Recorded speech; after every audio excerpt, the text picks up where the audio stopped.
we have been trained to live in one mode of awareness, monophasic consciousness, wake, work, eat, sleep, repeat, one channel, one lens, one story of reality, and it is narrow, linear, predictable, constraining. But human beings are naturally polyphasic. We are designed for multiple layers of consciousness. Dreaming, daydreaming, trance, vision, flow, reverie, each phase with its own intelligence, each phase offering access to truths that cannot be reached in the narrow waking state alone. Across cultures, this has always been recognized.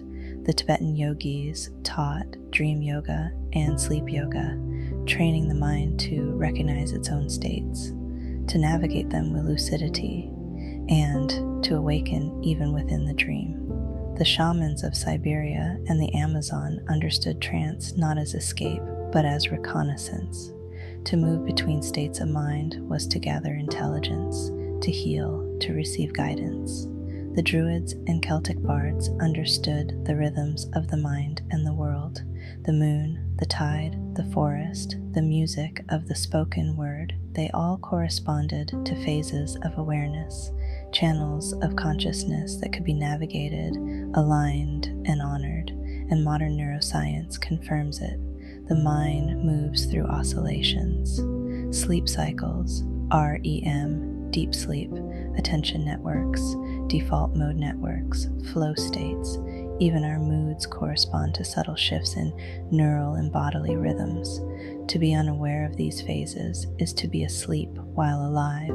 Lucid living is the art of noticing what phase your mind is in, to see the daydream arise, to see the trance of scrolling the feed, to see the habitual loop of thought that runs on autopilot, to see the dream and the waking and the flow and the reverie, and to hold them all consciously in awareness.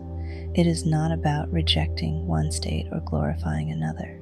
It is about presence, about orientation, about navigating the river of consciousness with discernment and clarity, because the present moment is not just a single point in time.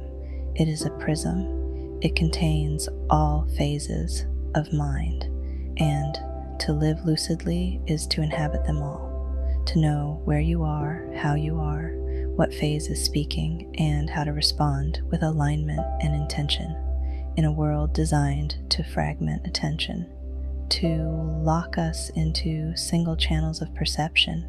This practice is radical because presence is not passive. Presence is awareness of the currents that move through the mind, and mastery is learning to ride them rather than being carried. Lucid living is the remembering that consciousness is vast, that attention is a skill, that states of mind are not random, they are instruments. And when we train ourselves to notice, to differentiate, to orient, we awaken not only to the present moment, but to the full spectrum of human awareness. And this awakening is transformative because when we inhabit each phase consciously, we unlock insight, we unlock creativity, we unlock compassion. We move through the world not as passive reactors, but as navigators of the unseen currents of mind, aware of the present, fluent in the dream, attuned to the flow.